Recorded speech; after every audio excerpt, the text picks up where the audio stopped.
Posible nga ba na humabol ng trade itong SMB bago mag-umpisa itong darating na PBA draft? Dahil sa ngayon daw mukhang ang gusto ng San Miguel ay mapataas yung kanilang posisyon dito sa darating na draft para matiyak na yung kanilang player na gustong makuha ay kanilang ma-acquire nga. Dahil alam naman natin na medyo mahigpit yung kompetisyon dito sa darating na draft sa pagkuha ng mga top players. Kaya hindi na ako magugulat kung susubukan nga ng San Miguel na gumawa ng trade para makakuha ng mga players ng kanilang nire-require. Sa ngayon kasi ang balita mukhang gusto raw ng San Miguel makuha itong si CJ Lane o kaya naman ay itong si Michael Phillips kung mag-a-apply siya o kaya posible rin na itong si Jeyo Chu. Kaya sa tingin natin mukhang posible nga na baka i-trade ng San Miguel yung kanilang first round draft pick na pang number 9 at pagkatapos ay sasamahan pa ng ibang player para sabihin natin ma-entice yung ibang team na pumayag dito sa kanyang offer. Kung sakasakali nga na matuloy yan, sa tingin ko papayag naman itong mga teams na makipag-trade dito sa San Miguel kung sakasakali. At hindi naman siguro magiging problema yan para dito sa ibang mga teams kung sakasakali nga na itong SMB ay mag-offer. Lalo na kung sabihin natin na fair naman yung i-offer nitong San Miguel. Kaya magiging sabihin na nating komplikado yung sitwasyon kung mag-offer nga ang San Miguel dahil baka mapaisip yung ibang team na i-trade nga yung kanilang draft pick. Dahil sa ngayon itong SMB daw baka willing i-trade si Jeron Teng plus yung first round draft pick nila na pang number 9 para sila umangat dito sa standings nung draft order. Just in case ka na matuloy yan, sa tingin ko magtutupad yung plano ng San Miguel na ma-acquire yung mga top player na gusto nilang idagdag dito sa kanilang roster. Samantala naman itong Barangay Ginebra daw ay susubukan na ma-acquire itong si Mikey Williams mula dito sa Converge Fiber Xers. Para doon sa magtatanong bakit puro guards ang kinukuha ng Ginebra, ang ibig niya sabihin, yung ibang guards nila na hindi nagagamit katulad ni Jeremiah Gray, ditong si Von Pesumal, Nards Pinto at iba pa, ang mga ito ay ite-trade na para bigyan daan yung mga bago nilang makukuha katulad nitong si Mikey Williams o kaya itong si Dalf Panopio o baka pareho pa nilang kunin yan. So, ibig nito sabihin mukhang nagre-retooling na talaga at nagre-revamp na itong si Coach Tim Cone para masiguro na yung kanilang roster talaga ay matutuloy na yung kanilang gagawing pag-upgrade dito sa kanilang lineup. Kaya nga hindi na ako magugulat kung sakasakali na ganyan talaga ang mangyari dahil alam naman natin na itong si Coach Tim Cone, ang gusto niya talaga yung mga guards na matataas ang IQ. Kaya mukhang bagay na bagay yan para dito sa kanilang roster. Kung sakasakali na matuloy ito, sa tingin ko magiging mas maganda to para dito sa Barangay Ginebra kung ito'y matutuloy nga dahil alam naman natin na itong Gene Kings talaga ay kinakailangan na makabawi at makapagbigay ng mas magandang resulta dito sa darating na season, lalo na at very disappointing yung last season, 2 beses sila nag-runner up.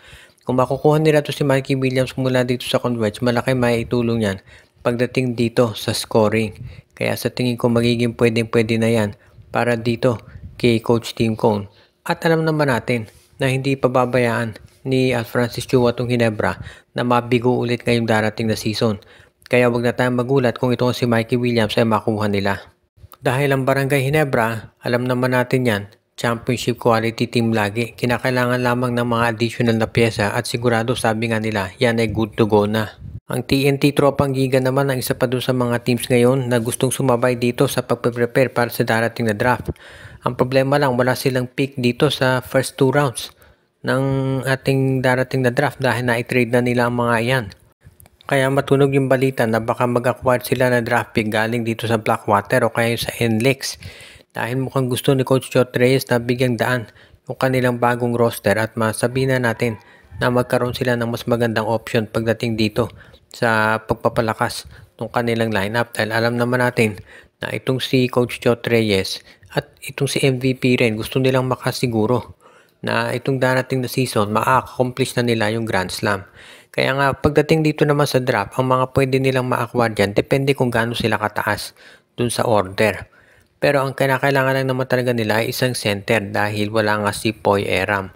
So sa tingin ko pwedeng kunin itong si Coach Chot Reyes ngayon dito sa kanyang lineup ay itong si Michael Phillips. Pero kung hindi siya magiging eligible dahil doon sa ruling ng UAAP, pwede nilang kunin. Of course, nandiyan naman itong si Ira Batelier na isa ding 6'5 power forward. Of course, nandiyan si J.O. Chu, si CJ Lane. Nandiyan pa yung ibang mga matatangkad na players, sila Will Gozum. Pero para makuha yan ng TNT, kinakailangan umangat sila doon sa draft order dahil ngayon magpipick lang sila pag third round. So sigurado wala na yung mga magagaling, yung mga sabihin na nating blue chip. Kaya nga kinakailangan magplano mabuti itong TNT tropa kung sino yung makukuha nila dyan.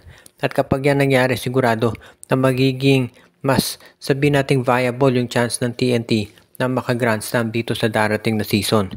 Ngayon, kung sakasakali nga na magawa yan ng TNT, pwede nating masabi na magiging mas magandang kalalabasan nito pagdating dito sa mga darating pa na araw.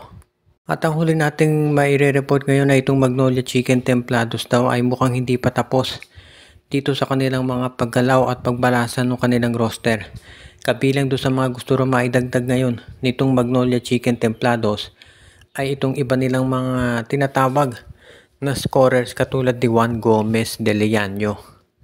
Ito yung kapatid ni Javi Gomez de Leaño, mukhang gustong makuha ng Magnolia Chicken Templados para maisama at magkaroon sila ng mga tinatawag na mga sabihin na nating legitimate at mga sure ball na scorer sa labas. Para kung sakasakali na off night itong si Paul D, meron pa silang ibang mga players na pwedeng mapuntahan just in case nga kinakailangan. Kaya sa tingin ko, ito magiging magandang resulta para dito sa Magnolia Chicken Templados. If ever magawa yan ng Magnolia na makuha itong si Juan Gomez de Leaño, abay lalakas itong kanilang roster ngayon dahil syempre alam natin na yung scoring ng dalawang magkapatid na yan ay kilala na yan. Panskin na sa iba yung dagat. Kaya nga mukhang balak talaga ng Magnolia na if ever talaga makakuha nilang serbisyo ng mga nabanggit na players para masiguro na sa darating na kampanya nila ay magkakaroon na sila ng isang kumpletong lineup na talaga namang magagamit ng Magnolia para masungkit na yung matagal na nilang inaasam na kampyonato na alam naman natin halos 7 seasons na mahigit pa na hindi nagka-champion itong Magnolia. Kaya ito na lang ang magiging sabihin nating susi para dito sa Magnolia na lumaki ang chance nila na manalo. Kaya hindi na ako magugulat kung gagawin talaga to nitong si LA Tenorio na kunin itong si Juan Gomez de Leaño para sila ay magkaroon ng chance na manalo talaga. Binabati natin yung ating mga taga-subaybay katulad ni RG Bueno at Dalina family, si Joshua Giray, Espejo at Rosales family, pati na rin si Anthony Alon, si Michael D, Katsakino Dukusin, Ireneo Salangsang, Enju, Dexter Domer, si Malyari Mascareñas, Dalmacio de Guzman at lahat ng iba pa.